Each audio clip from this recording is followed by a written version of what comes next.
తమిళనాడు ప్రజల అత్యంత పెద్ద దేవాలయాలు, అత్యంత పవిత్ర పావనమైన దేవాలయాలు మన తమిళనాడులో ఉన్నాయి. పురాతన సనాతన విలువలు తమిళనాడులో ఉన్నాయి. 87% పాపులేషను తమిళనాడులో హిందువులు.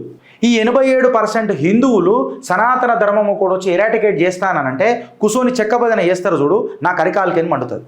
ఎవడో ఒకడు గిరీష్ గాడో లేకపోతే ఎల్లిగాడో లేకపోతే ఎవడో మల్లిగాడో వచ్చి మాట్లాడాలా, అప్పుడే మీకు లోపల సనాతన ధర్మం లేస్తుంది. లేకపోతే లేవదా?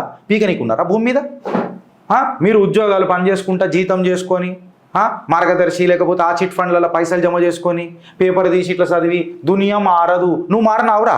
నువ్వు మారినవా? వాడి మీద ఒక్క కేసు వేయనిక నీకు ధైర్యం సరిపోతుందా? ఎవడైతే చేస్తాడో వాడికి ఫోన్ చేసి చెప్తావు కదరా, నాకు ప్రాబ్లం మీతోనరా. వాడు మనం ఇట్లున్నమందుకే వాడు అట్లా ఉన్నాడు. ఇలా విజయ్ తమిళనాడులో సక్సీడ్ అయిండు. విజయ్ సైలెంట్ ఉన్నాడు. ఇప్పుడు విజయ్ జోసెఫ్ కరెక్ట్, వాళ్ళ అమ్మ గుడిలో పోవుడు కూడా ఎన్నోసార్లు ఫోటోలు వచ్చినాయి కరెక్ట్. ఆయన ఓఎస్డీని ఎవరిని పెట్టుకున్నాడు? ఆస్ట్రాలజర్ని పెట్టుకున్నాడు.